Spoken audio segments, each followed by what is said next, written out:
Guys literally want one thing and it's fucking disgusting. It's reset each week when a new Gauntlet appears.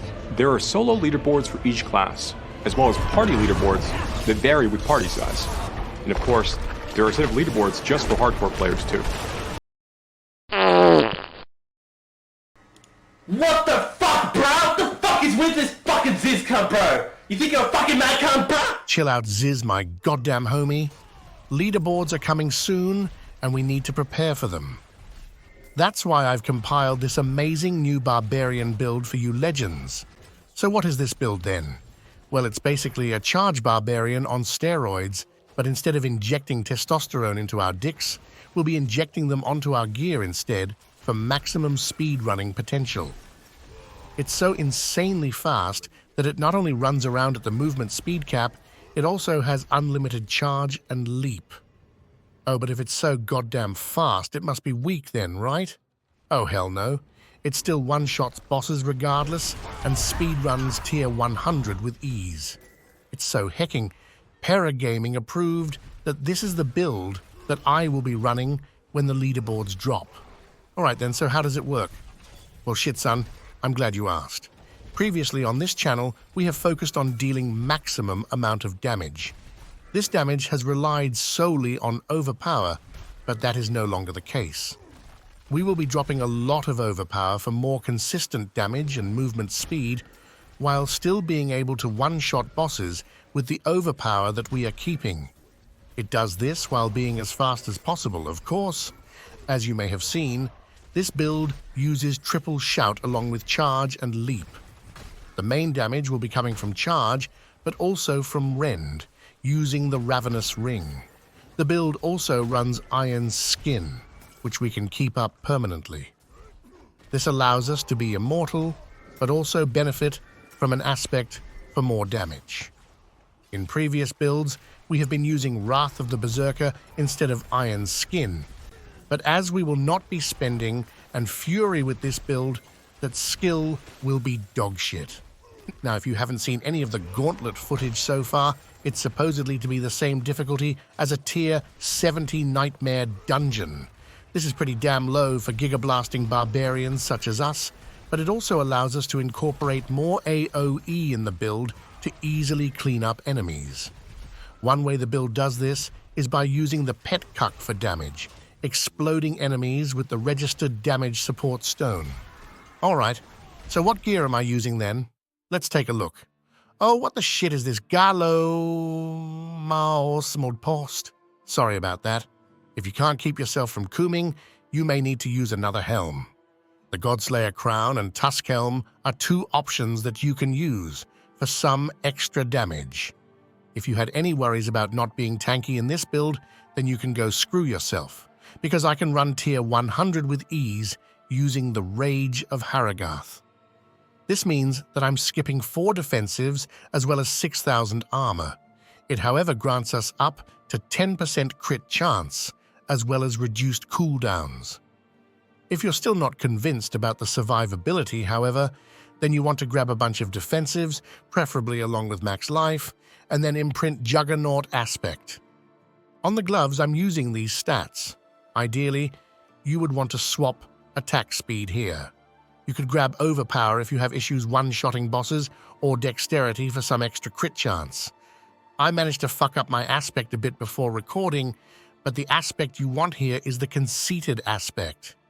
By spamming Iron Skin, you will have permanent uptime on this aspect. The pants you need to get are Tybalt's Will. Not much to say here, they increase your damage, and that's hecking fun. The boots are goddamn boring, however. Movement speed is the most important stat, as we need to reach the movement speed cap. This is also where you get all of your resistances.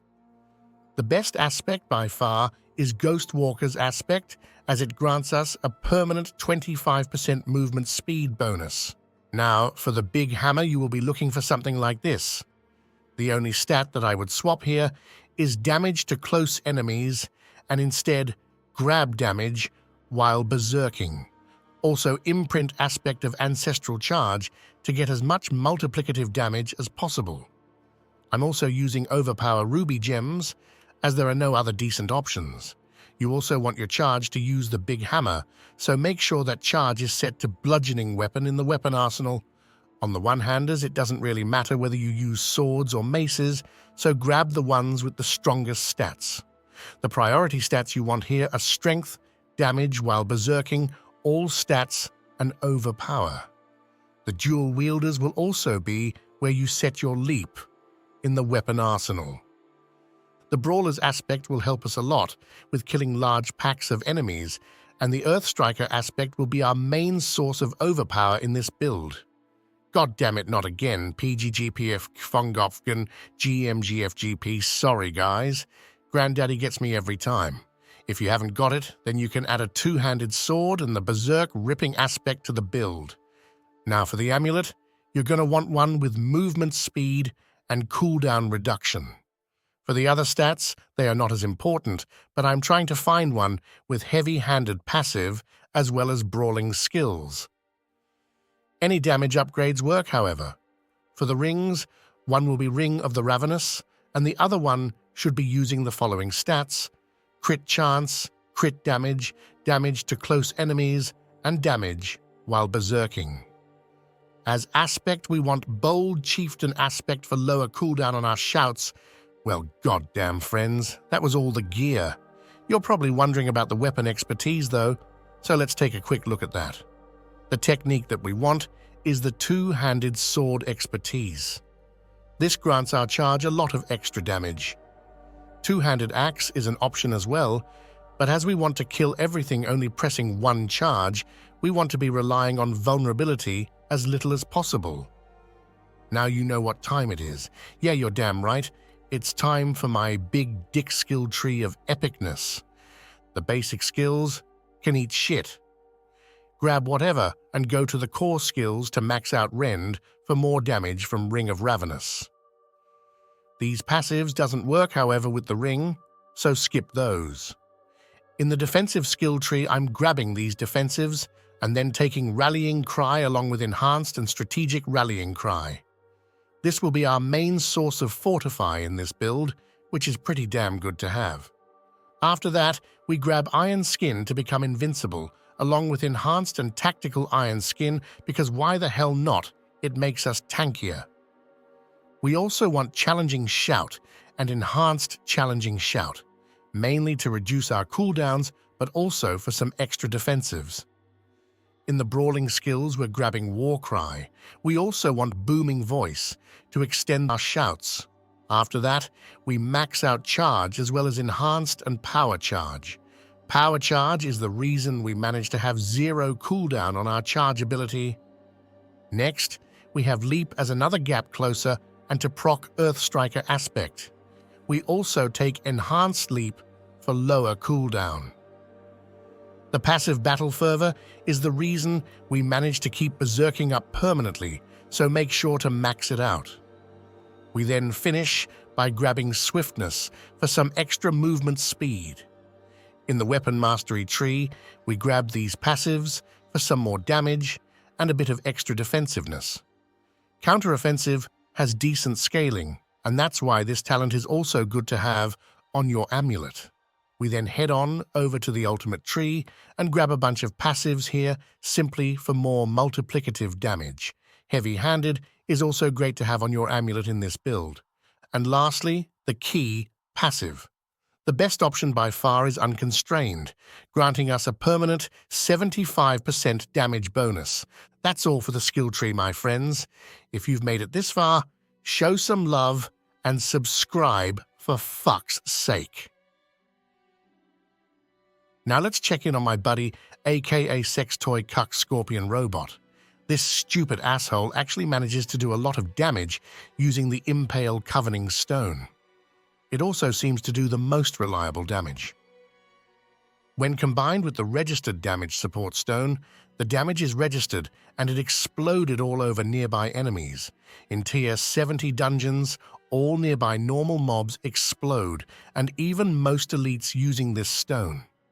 To make it even better, I'm using Voluminous Support to make Impale bigger and Swift Support to make it faster. I've tested this a shit ton, and it works pretty damn well. For the other stone, I'm using Flash of Adrenaline. Duration and tactical supports make the skill be up permanently, which is nice. I'm also rocking Evernight here. When I get Genesis, however, if I ever do El Mao, then I will move Evernight over here and instead use Genesis. Well, that's the construct. I'll also throw in a special tip that is often overlooked, and that is consumables. You're probably not going to use them while farming, but they will be useful in the Gauntlet. I'll probably be rocking the heady precision elixirs while blasting those, and now we're going to take a look at my Big Daddy Paragon Board. If you've seen my other charge barbarian build, then there has only been a few minor changes, mainly in the glyph selection. In the starting board, I'm socketing the exploit glyph to proc vulnerability. I then head to the Bonebreaker board for an easy source of overpower whenever we start combat. In the Gauntlet footage we've seen so far, the Gauntlet started by fighting a boss. This will delete that piece of shit instantly. I then grab the Martial Glyph to easily reset our cooldowns. In the Warbringer board, I then take the Imbiber Glyph, which I'm using for the high additive scaling. In the Blood Rage board, I make sure to grab the Legendary node for multiplicative damage, and I socket Ire for more berserking damage. After that, we go back and go to the Carnage board. To make sure I'm able to hit all resistance caps, I'm getting this rare node here, and then I go to socket the Territorial Glyph for damage and damage reduction. And lastly, I go to the Decimator board for more multiplicative damage, and then I socket the Brawl Glyph for 18% multiplicative damage to our charge ability. Nicely done, friends. We are almost done now. Let's just learn how to play this amazing build first. It's quite easy. Just bash your head as hard as possible on the charge button and you're good to go. Whenever your charge is on cooldown, you can reset it by shouting. Whenever you need some extra mobility or whenever you need to jump through walls, you have your leap. And lastly, Iron Skins needs to be mashed at all times. Well, shit, son. That's all for this guide. Stay shredded, kings, and I'll see you in the next video.